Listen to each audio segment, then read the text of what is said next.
the mind.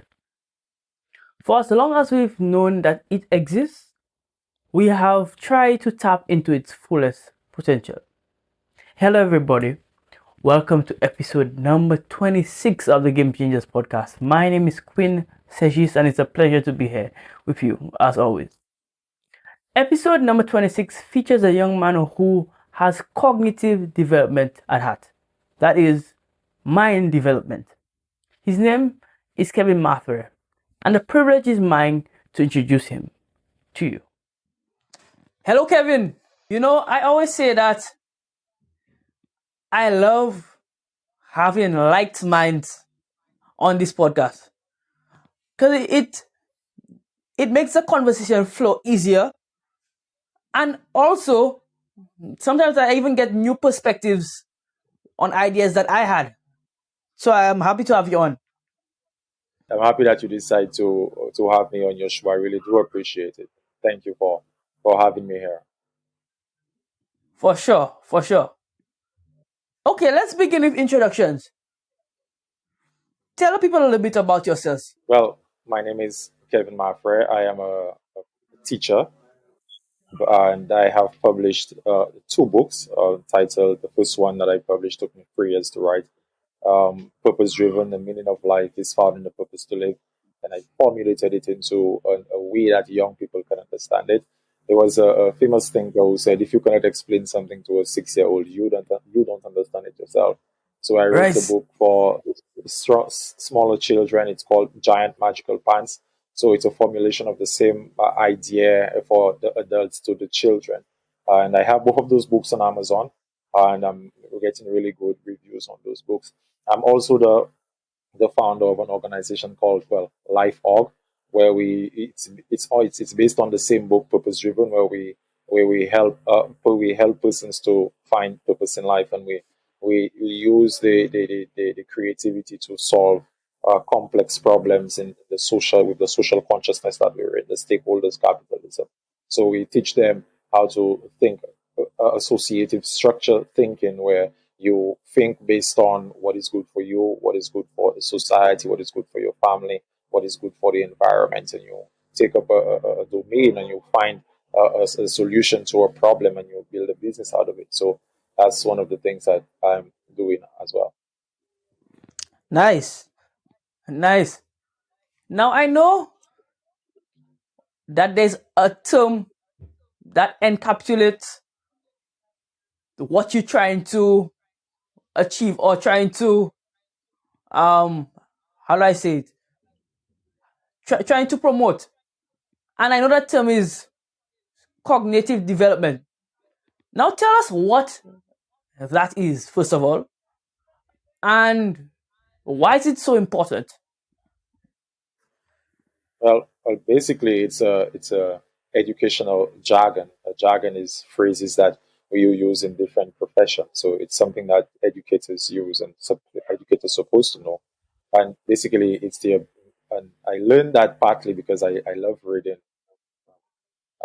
Jean Piaget. I think persons who have heard me speak know that I speak a lot about Jean Piaget because he was an educational psychologist, and basically he developed information based on gene behavior, how your genetics can affect the way you think. And basically, cognitive development is helping persons develop the thinking structure, how you can think, because thinking is something that differentiates us from the different life forms on the planet. Human beings have the ability to think of the present, think on the past, and project the consciousness into the future and formulate ideas.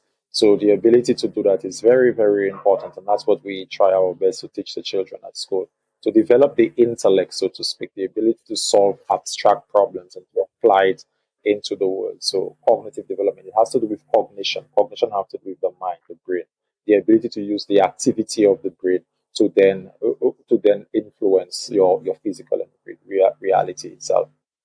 Beautiful.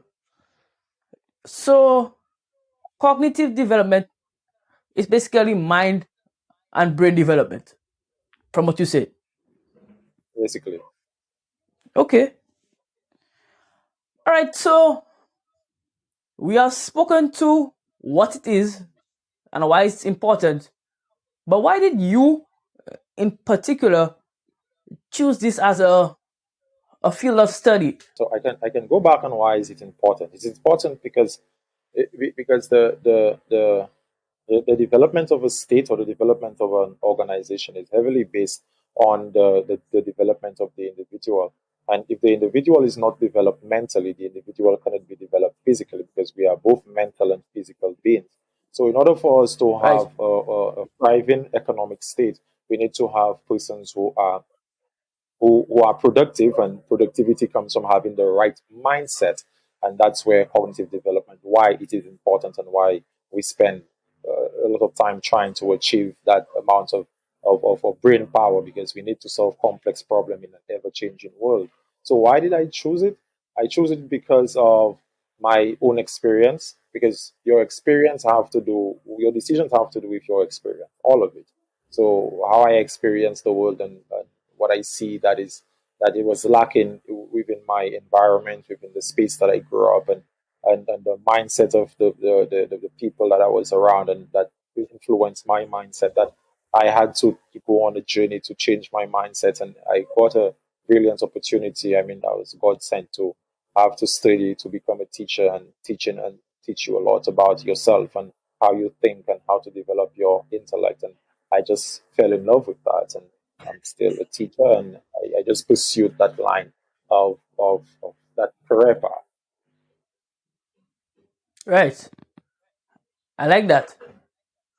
Now we know that cognitive development and any um mental development, I guess, takes place largely, not only but largely, in the school system. What elements of our school system do you think can be revamped or improved to ensure that cognitive development is the focus and that we will truly achieve um, the heights that we should get to? All right, that's a fact question, so I'm going to try to answer it. Um, Yes. number one, Number one, I think we're going based on the definition of words right now, which is education, because you mentioned the school system, and the school system is meant to educate our wider population. And the word education, what basically does education means? So I looked up the etymology, the origin of the word education, and majority of it has to do with bring out the ability to teach somebody how to think. And one of the ways that, and there's a thin line between teaching somebody what to think and teaching somebody how to think. And we need to learn that teaching Yes, for somebody sure. how to think is a much better approach for a sovereign, independent individual than always telling somebody what to think. And I believe we need to be able to draw the lines between the how and the what. That's one of the things that we need to do individually as teachers, teach people how to think. And when you take it's similar to the saying that they say, teach a man how to fish, and you do not have to give him a fish anymore. So if you teach them how to think properly, I think they will be able to solve the problems that comes within their life.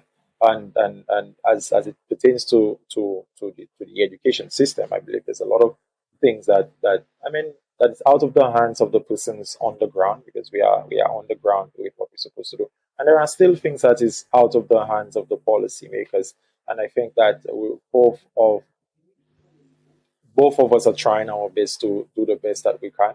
And I really believe that what needs to be done is a level of understanding itself as it pertains to why education is important to the wider civilization, and why belief is important to the wider civilization. So if we have a consciousness of people that know that what education is for and what beliefs are for, I think we'll be able to give it more we'll give it more priority. We put it higher on our priority list as a nation and as a people and as individuals.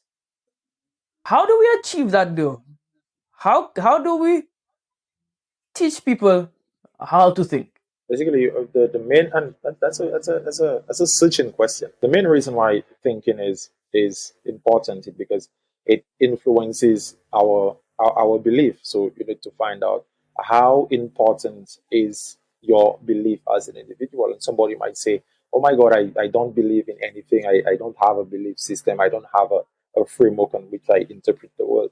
Anybody who is alive today has a framework on which they interpret the world. They have a belief system, whether or not they are consciously aware of it. It acts on them unconsciously. So the question that you're asking, how do we teach people to think? I think we have to teach people how thinking, the patterns of thinking takes place. And even Jean Piaget, he had his four stages of cognitive development, where you have the sensory motor, you you have the sensory motor, you have the pre-operational stage, you have the concrete operational stage, and the formal operational stage. In every stage, he's saying that children develop through those stages at different ages. And so you have some characteristics of the sensory operational stage where children go based on the senses, what they see. You have a little child, the child only interact with the world based on the physical touches. And as they grow up, they're developing the cognitive, they're developing the intellect, the ability to think differently. But as you grow up to be a mature individual, there's something called the concrete operational stage. And in that area, the people now have to learn how to differentiate between abstract, imaginative thinking and thinking that is within that is substantial, that is in the real, that is reality. And Right. that's one of the difficult problems we have, to differentiate whether or not our thinking patterns are imaginative and whether or not it's empirical. And the way you teach people how to do that is to have them to look at the experiences and take the experiences along with the outer world. And that's what I'm trying to teach: associational structure thinking. What is true for you biologically, what is true for you psychologically, what is true for you sociologically, what is true for you on an economic level. So if you that's the idea of principles, right? So if something is true in the biological domain, it must be true in the civilized. It must be true to civilization. For example, I read this book from this guy Joseph Murphy, and I think it's Joseph Murphy or Napoleon Hill, and he said, and I think he quoted that from the Bible when he said, "As a man thinketh in his mind, he So become." easy. But in biology, That's the point on the hill. yeah, but in biology, they're showing you that there's something called neuroplasticity, and neuroplasticity can see itself in one of Ben Carson's book that I read when he was talking about gifted hands. He was saying that he was a neurosurgeon, and what he found the cure to was epilepsy, something like that. And he cut part of the brain of the individual, but the function that was in that brain, it took itself into another part of the brain. So basically neuroplasticity is saying your mind is almost like, it's not only bounded by the structure of the brain, because it can change, the neural firing can change to go to other places. So based on the environment you are in, based on the places that you are in, you based on what you put your focus on, your mind would be able to adapt. And the neuro that's why it's called neuroplasticity. It's Right. able to be adapted to, and that's what human beings are wonderful for. We are very adaptive. So basically, we have to understand the ability to think. It must be grounded in, if you're coming up with something, it must be grounded in things that are true. Because sometimes we hear persons make policies, and the policies are not substantial in any way. They have no basis for what they say. It's not grounded in any real landscape. We're just thinking abstractly, but the abstraction is not grounded on in reality. So we're trying to join, like, what I'm trying to do is join the abstraction with truth.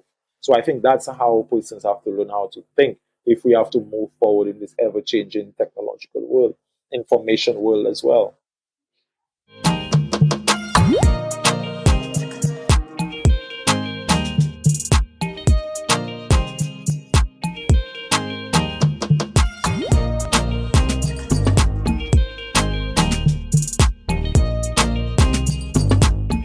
Game Changers proudly supports Kids Health Creative, a publishing house encouraging children ages 4 to 12 to live healthy lifestyles, all while having good, clean fun. Get their latest book, Be Smart, at 10% off when you use promo code QUINST at checkout. That's QUINST NNST at checkout. Get yours today.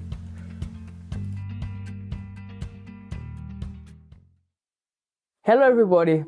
I hope you're enjoying the episode. This episode was made possible through a platform called Riverside FM. It's a platform that I've grown to love, and it really does justice to creators. Unlike Zoom or other platforms, it records content locally and then uploads it to the cloud, so you have a seamless video. If you are a creator and looking to get into this space, this is the platform for you. Click the link down below to get started today.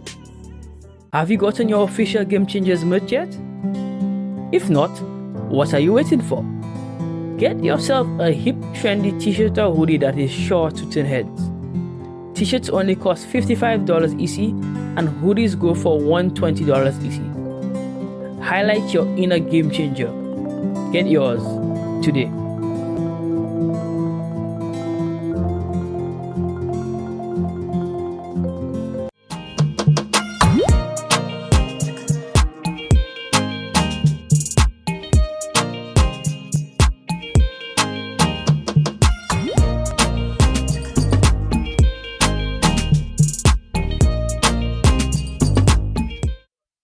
Okay, so I'm trying to think now why it is that Kevin Mathurin thinks how he thinks, or what influenced you to get into this position. Because I mean, you said why you started, but I wouldn't now like to understand your background. What parts, maybe in your childhood or in your education, helped you or informed your choice to go into this field? So take me back in history. Tell me what about your background brought you here. So basically, I was well. I attended before comprehensive school, and I was very interested in sports. I was an athlete. I still do play, but the time that I was playing basketball, I really put a lot of energy and effort in playing basketball. And I was, for at that time I was tall, so it was easy for me to consider myself to be good. So I could have scored easy points over the short persons. And I Right. decided that's something that's nice that I wanted to pursue, and I trained very hard at it. I traveled the Windward Islands playing basketball, Windward Islands team. Oh, I went to Cleveland, and I had many wonderful experiences there. I traveled many different places playing basketball, and I decided to pursue it further into finding a scholarship to study. And that didn't happen.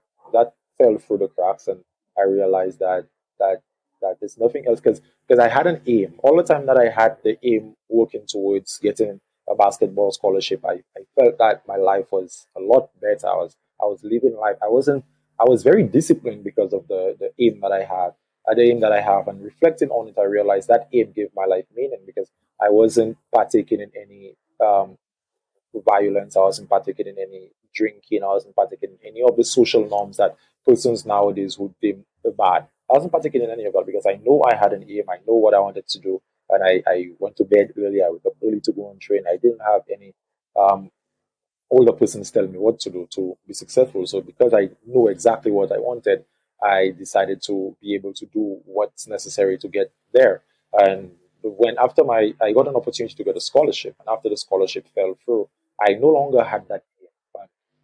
I no longer had that aim. Although I was a working adult at the time I became a teacher, um, I no longer had that aim, even though I was making more money than I was making than when I was playing basketball. But life just felt empty. Life just felt meaningless. And I was participating in hedonistic behaviors based on alcohol, all those things. All the things that you could think about that young persons in society would be taking part in.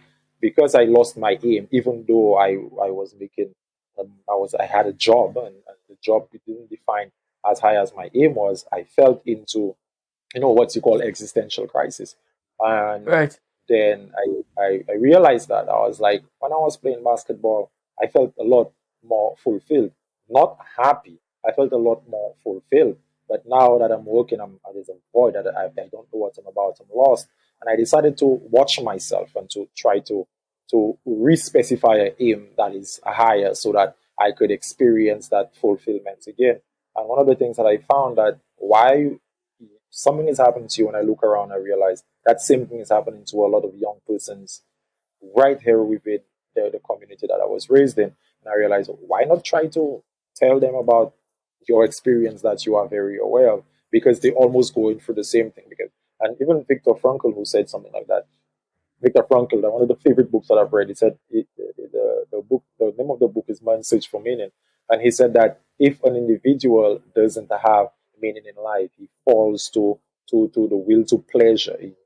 He doesn't specify his life meaningfully. The other thing that he will do is the desire for pleasure. We see that a lot in our society, the desire for pleasure, power, and all those things, because we don't have a meaningful aim. So when I realized that, I was like, oh, that's interesting that I could see something like that. So I decided to write the book and to try to talk to persons about having meaning in life. And meaning in life is specified based on how you think about your experience in life. Wow. You know, that part of the interview is always interesting to me. Cause I need to understand your why. And understanding your why, I really understand where your passion comes from. I find that often, you know, passion and purpose come from disappointment. You know, the Bible says that all things work together for good, right? It's not that all things are good, but all things work together for good. I'm seeing that your disappointment in basketball informed, you know, your purpose in life. So I like that. Would you agree with that? Yes, totally. I think that's a nice way to say it. And there's a lesson in there for any young person or any person listen.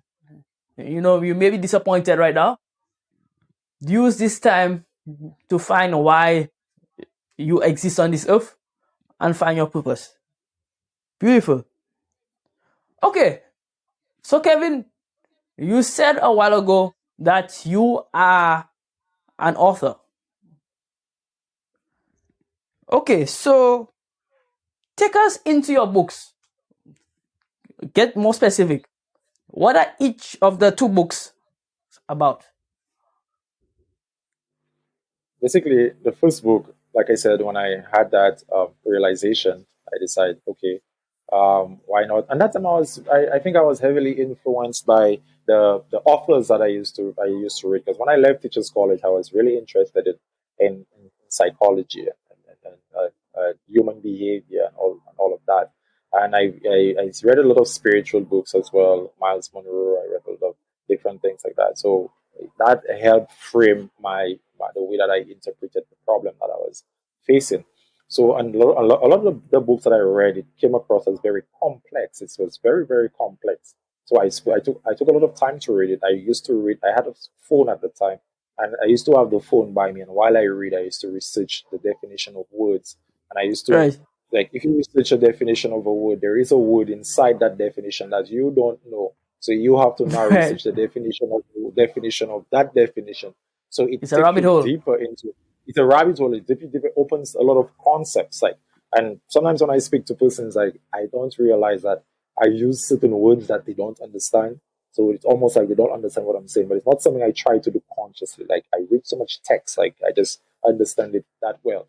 So I decided that, okay, why those books are so complex? I can simplify it for persons that don't have so much time to read. You already know persons don't like to read, number one, and to read such difficult text. So I spend a lot of time putting the first book together, called Purpose Driven. The meaning of life is found in the purpose to live. And basically, what I'm saying here is the same problem that I faced. Having a valuable aim in life is important for psychological development, or having a valuable aim in life is important for cognitive development. You can say the same thing. So, and the definition of valuable, when I describe it in aim, It's saying that something that you do, like I said earlier, that is important to you, beneficial, not just important, beneficial to you, and something that is beneficial to your family, something that is beneficial to your community, something that is beneficial to your society, something that is beneficial to the environment and to your culture. So you have a small window to thinking. You're not thinking about everything. You specify your aims. And even the Bible said that. It said, straight and narrow is the truth that leads to life. So you don't look at everything. You look at what is beneficial to your life. Like if you know what's beneficial to your life, there's a lot of things that you will not do. Like if you say, okay, what is beneficial to my life and my family? There's a lot of things that you have to put on the side. So you're going to say, okay, if what is beneficial to me, my family, and my community, you get a lot of things you have to put on the side. Then you go far back and say, what is beneficial to me, my family, my community, my society, my culture, the environment, you know, because we're in an environmental consciousness right now. We're looking at conserving the planet. But if you think along those lines, I think there's a lot of things that you'll be more focused. You'll have a aim that is specified. And if you know what you're doing, you automatically know what you should not do. And that's what sacrifice is. So you sacrifice the things that you know that you shouldn't do in relation to your aims. And that's what I was trying to flash out in that book. That's the same idea in the children's book. The children's book is the giant magical pants, and the giant magical pants. I try to bring the same idea. So the idea in that book is that structure is important for cognitive development. Again, cognitive development. If you have structure in your life, the structure is saying that you know what you shouldn't do and what you should do. So in our tradition uh, symbolize structure as the Father. That's why they call God the Father. God always tells you what you should and what you shouldn't do. And we could see that in our society. A lot of homes that do not have that type of structure, whether or not the father is not there or the home has a father and the home doesn't have structure, you'll find that everything is permitted for the child to do and the child doesn't know what to do and what not to do. And that's where you get the problem, the problem of crime coming from in civilization. And when you look at the school system, and I always say that the school system, the content is very good. But did you go to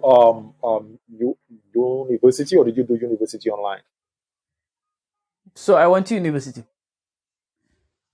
Okay, so a lot of the times, like what school is about is it has to do with the content, but the structure of getting up early in the morning, especially in the primary school, go by the road, catch the bus, right? You go by the road, you catch the bus, you get to school for a specific time. You get to school for a specific time, you know you have to go in the class at 9:30 or about. You go there at 9:30, you know break is at 10:30. You have your lessons, you know break is at 10:30, you go outside. And you know lunch is at 12. It's all the activities you need to do within that structure of the school. So that structure is almost like the structure in your mind as well. It shows you your boundaries. It shows you what you should do and what you shouldn't do. The content is the activities that takes up your time. The content is important, but the ability to stay within the structure 80% of the time is what's important. And that's what I try to portray in the children's books. Structure for children and adults is important for cognitive development. Beautiful. Yes. So without structure, it's chaos. So 100%, structure is one of the most important things. Okay. So where is that material available? So you said it's available on Amazon. Where else is it available? Yeah, I have with me as well. I'm getting to these dates. I'm getting some more. Um, yeah, I'm getting some more with me. That's purpose driven. But I have giant magical pants with me, and both of them are published on Amazon. All right. So let's go into my personal favorite part of the interview, quick hitters segment. So quick hitters are light-hearted questions that will tell about Kevin the person and could help us understand part of your mindset as well. All right. So these questions are designed to go by very quickly. So answer them as quickly as you can. All right. My first quick hitter question. What are your top 3 books of all time? I know that's a hard question, but think. I have Mind Search for Meaning by Viktor Frankl. I Mm-hmm. have Seven Habits of Highly Effective People by Stephen Covey. And I have Hero's Journey by Joseph Campbell. All right. Nice. And I know you have a lot more books to put in there, but I know, you had to limit it to 3. And you did a pretty good job. So, great. Great, great. My next question is a preference question. A question that I ask all my guests. Apple or Android, Kevin? And tell me why. iPhone. Okay. Do you know why? Because I have an iPhone mobile All right. device, and and I have a laptop and I have a MacBook. I think it's Okay. just very it just like it helps me do a lot more. Um, the programs that it has, like I'm a very conservative person. If I get that for the first time, I'm just going to use that. I get Right. to know how to use it already, and that's just it. I stay within the Right. lines. Right. Got you. So you like it because you're used to it. I Understand? use basically. Simple. Okay, and my final quick hitter question. Who would you like to see on Game Changers? I would say Noah. Noah says. Ah, that's a pretty interesting name. If you know him personally, feel free to Yeah, give me that link and I'll yeah, definitely have him on. That yes, sounds like a pretty interesting name. I like his content and I think yeah, he'll make a great guest. For sure. I yeah. like that. Okay. So we move into the back end. The last few questions. I know that cognitive development cannot exist where bad mental health also exists. Tell me the importance of good mental health.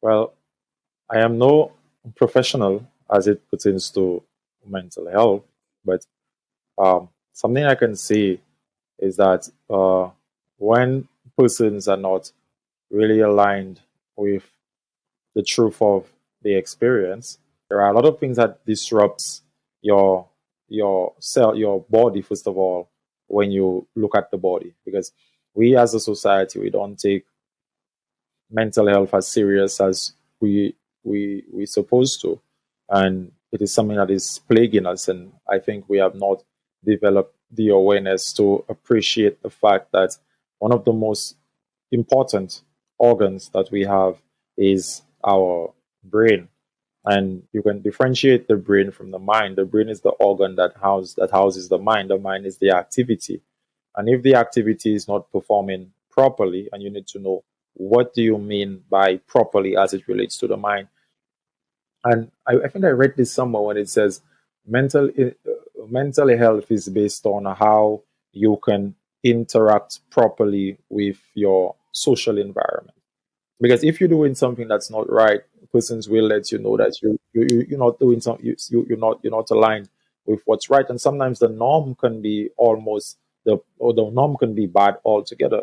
But to what degree do you think that the society is bad altogether based on you as an individual? So mental health is not something that you look at yourself only to diagnose. You look at mental health yourself in relation to your environment.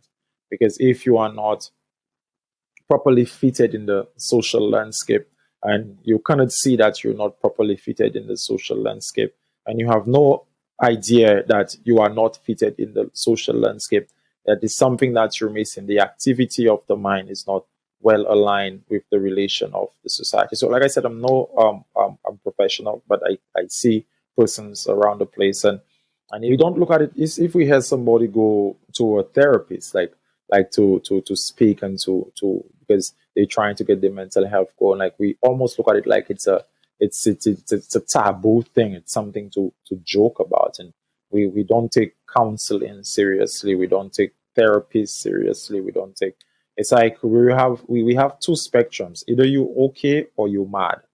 I think there's nothing wrong with you. It's not, yeah, that's two spectrums that we have. The minute you hear somebody go to the wellness center, to the mental institute, like, oh, the person mad. It's not that the person mad. Probably the way the person experience in the world, or the emotional state to the physical state, it's too unbearable for them.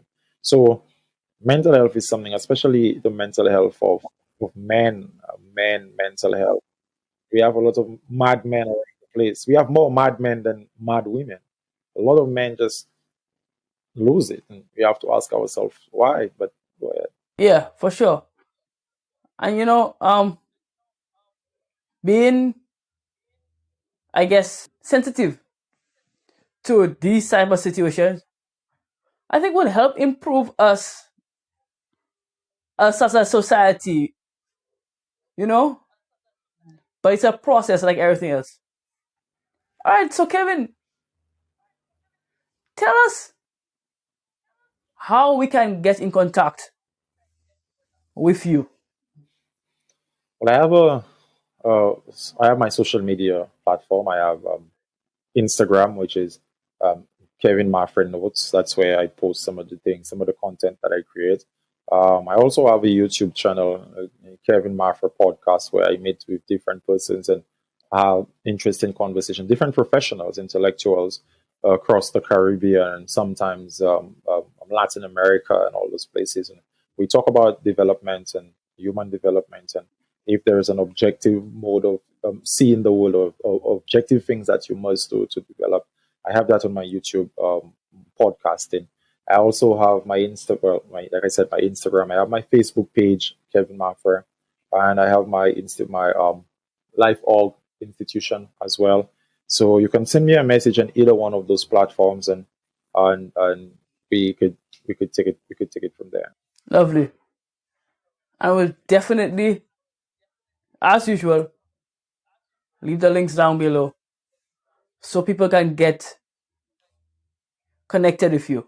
All right, Kevin, it was a pleasure speaking to you.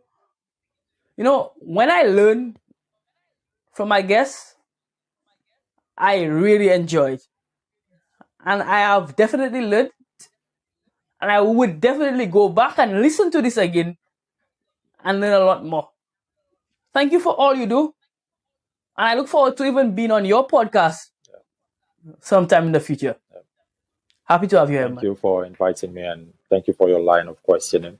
I think you really do have something going on here, and I would like you to keep pushing forward from strength to strength. Thank you for the interview. Okay, guys. This has been episode number 26 of the Game Changers podcast. I look forward to hearing your comments and hearing from you based on this questioning and based on this interview. And I look forward to getting you guys thumbs up and general interaction. Remember to like and subscribe, guys. Your subscription means a lot, and it helps grow the channel. And the bigger the channel gets, the better our guests get.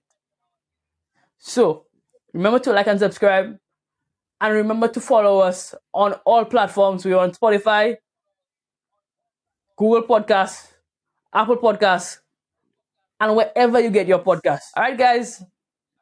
This has been yet another episode of Game Changers. Thank you for coming on, and I look forward to seeing you next time. As always, stay hungry. Bye-bye.